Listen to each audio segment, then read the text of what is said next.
Hi, I'm Erik Jones, and you're listening to Verse by Verse.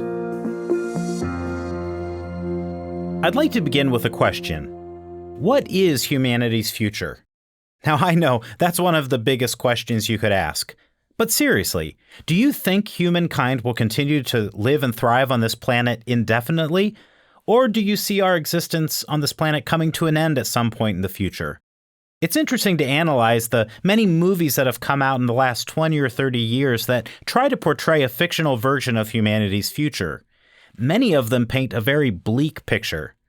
They often portray the future Earth being a very different place where humanity merely survives on the planet due to some catastrophic event.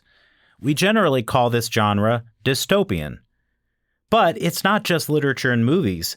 Many very intelligent people also predict that humanity is heading toward a period of destruction, not progress. Some experts project the end of human civilization coming from one of the following factors: environmental catastrophe, pandemics, an astrophysical event like an asteroid, warfare, overpopulation, or just complete societal collapse. And we could go on and on and on.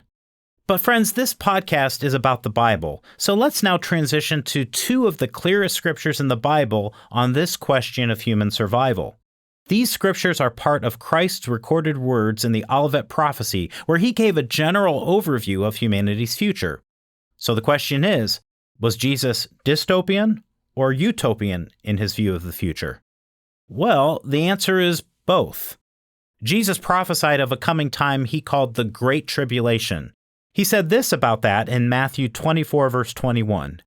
"For then there will be great tribulation, such as has not been since the beginning of the world until this time, no, nor ever shall be."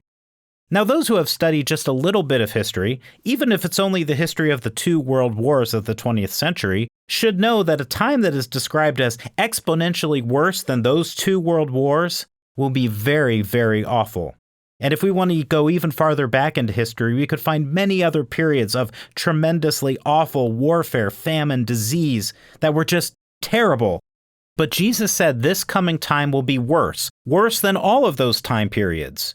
But Jesus didn't just leave us with a bleak forecast of human destruction.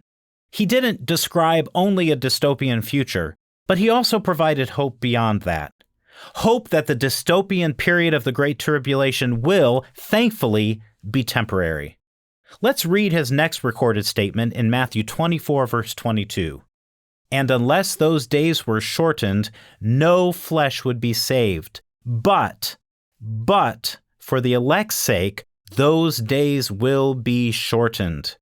This is where Jesus ceases to be dystopian. He provides a hopeful message that those dystopian days will be shortened. In other words, they will be stopped, cut short, ended. What would happen if it wasn't cut short? Well, he said, no flesh would be saved. In other words, humanity would destroy itself. And yes, that is possible. Right now, human beings can do that many times over. But that won't happen because God won't allow it to happen. Right when we're on the precipice of our own destruction, God will mightily intervene to save us from ourselves. As many other scriptures describe, he will do that by sending his Son, Jesus Christ, to earth to put a forceful end to the wars and other destruction that will put humanity on the brink of its own destruction. He will stop it all. He will cut it short. He'll do that not just by stopping evil, but by building an entirely new society built on the foundation of truth and righteousness. Yes, this is the utopian part of Jesus' message. So to wrap up this episode, should you view humanity's future as dystopian or utopian? Well, if you derive your worldview from the Bible, and we hope you do, in a sense you'll embrace both. You'll recognize that there is a terribly dark time coming, but you'll also recognize that time will be cut short. On the other side of that time, there is an incredibly hopeful future that will be brought about by Jesus Christ's return to earth. Will it be a utopia? Actually, it will be much, much better. Verse by Verse is a companion podcast to the Daily Bible Verse blog, which you can find on the Life, Hope, and Truth Learning Center. Check out the show notes for more.